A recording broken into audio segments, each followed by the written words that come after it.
This afternoon, I'm heading over to the town of Wesley Chapel's Rockin' and Rollin' Party and Auto Show. I'm not going so much for the party as I am for the car show. This is the town's 4th year of sponsoring this event, which is held at Dogwood Park here in the town. And it looks like there is a nice collection of vehicles that has started to gather. Starting with this 1951 Kaiser Model Henry J. Complete with a P51 air scoop atop the hood. I've heard of these cars, but have never seen one. This one has been highly modified and made to look like an airplane. One misshift and, well, it just might be your last. Definitely built for racing.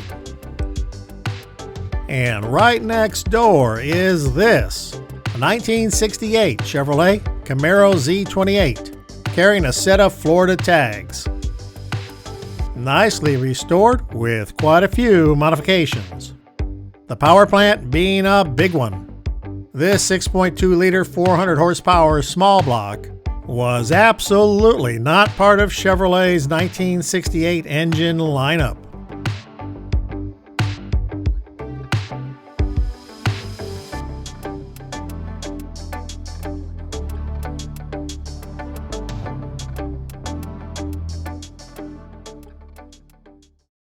Looks like a 1956 Chevy Nomad has arrived for this show.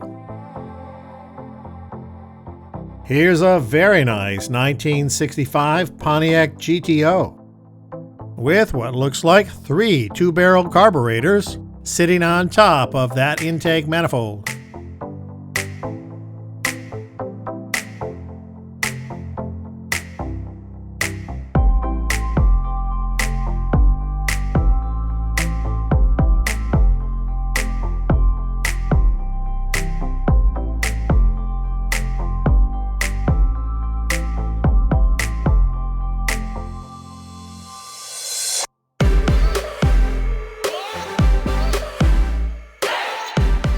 Back into the modern era, we have a very fine-looking 2017 Jaguar F-Type. This is the type of car befitting to James Bond as he speeds down the winding roads of Monaco, eluding spies. Even the engine compartment looks to have been styled.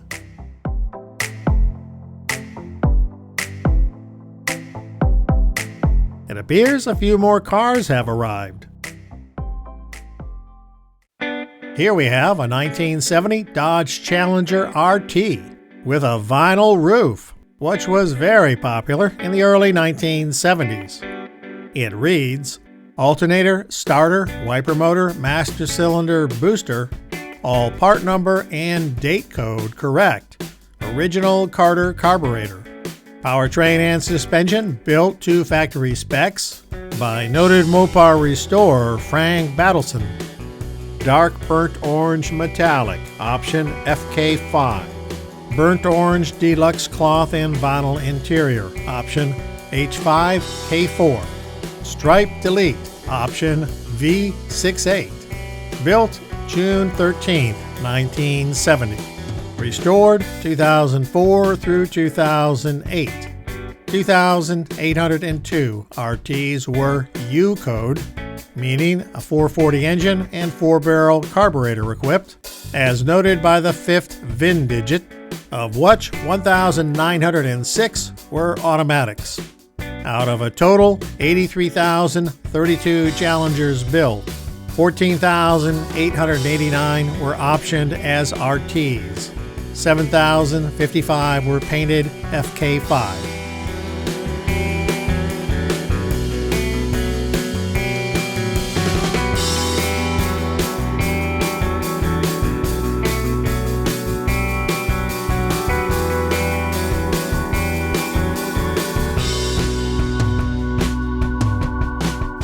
This is one of the few show cars with an engine compartment that looks very much as it did when it rolled off the assembly line. This has to be one of the best stock restorations at the show.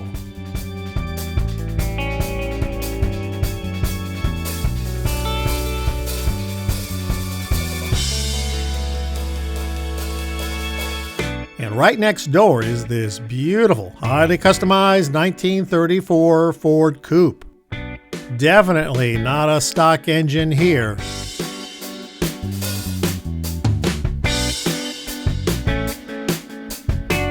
Bumpers removed and an immaculate paint job.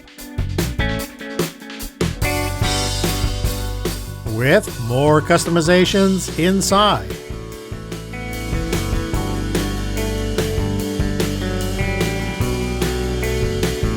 The car is a beauty. Here's its cousin, a 1932 Ford Roadster, also sporting a wide variety of customizations. Among them, this beautiful interior.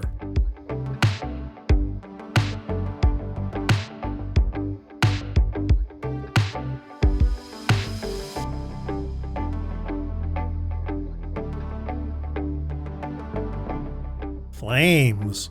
It just isn't a hot rod unless it has flames.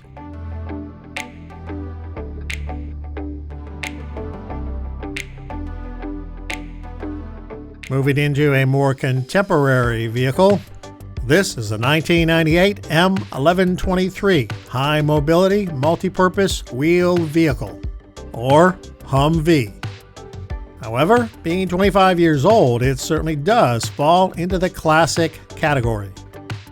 The U.S. military is phasing out the Humvee, replacing it with the JLTV. This vehicle is surplus Marine Corps and comes with a 170 horsepower diesel engine and automatic transmission. Perfect for running the kids to school or picking up the groceries. Here's a pair of mid-1960 Chevrolet Corvettes, the burgundy one dating from 1965.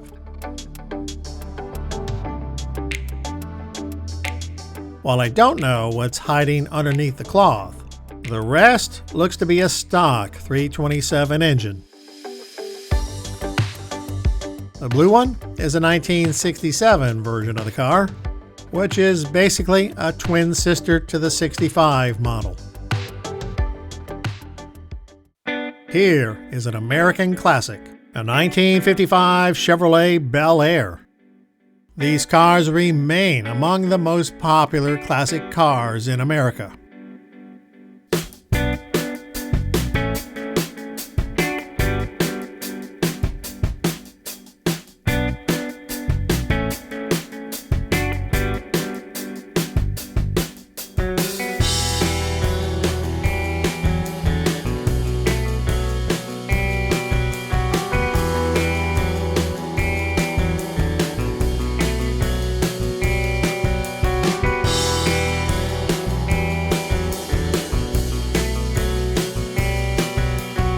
Parked next door is the Bel Air's cousin, a 1955 Chevy Nomad.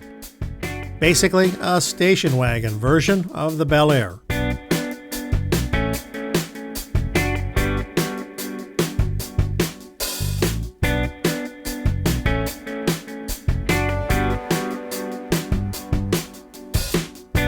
With a very original stock-looking engine compartment. Very nice. To its left is a 1956 Bel Air. One of the cues to the year model being these rectangular signal lights. The 1955 has more of a teardrop-shaped light.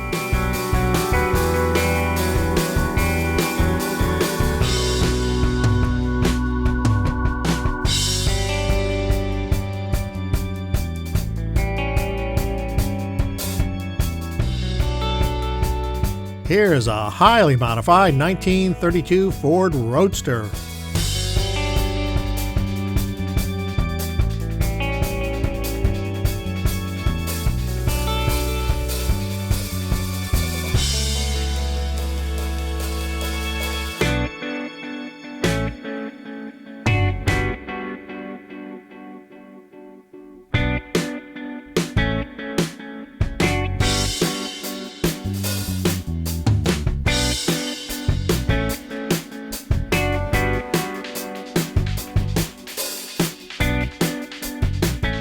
Without a doubt, the show has attracted a nice selection of classic and antique vehicles. Here's a couple of early Ford Mustangs and a much younger sibling. 1964 was the first year Ford manufactured this car, this one being a mid-year vehicle, which likely means this car had a few fixes, which missed the vehicles produced earlier in the year. This is a mostly original 1930 Model A Ford Coupe. This vehicle was lovingly restored by the father of the current owner. It looks exactly as it would have back in the early 1930s.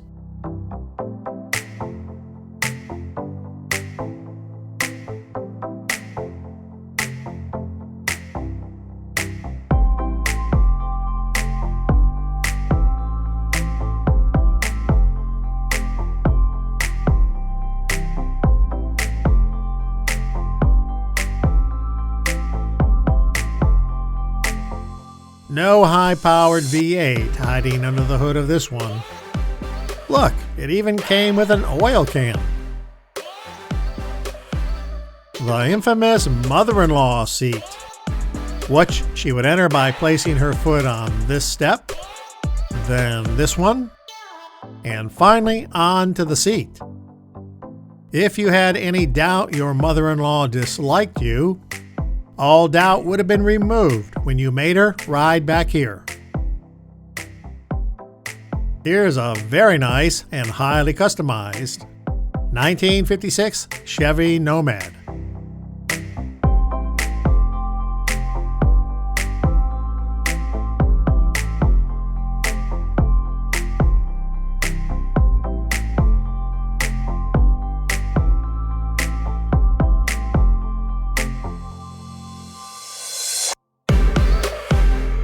A lot of work has gone into dressing up this engine compartment. Arguably, I felt this car was the queen of the show. It's a 1958 Plymouth Fury. If you saw Stephen King's 1983 movie, Christine, this car might seem familiar, for it was this exact model car that was featured in that film.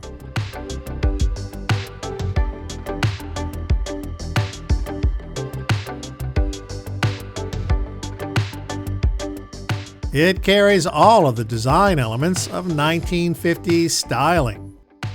Plenty of chrome, a streamlined roofline, large fins, and a huge, luxurious interior.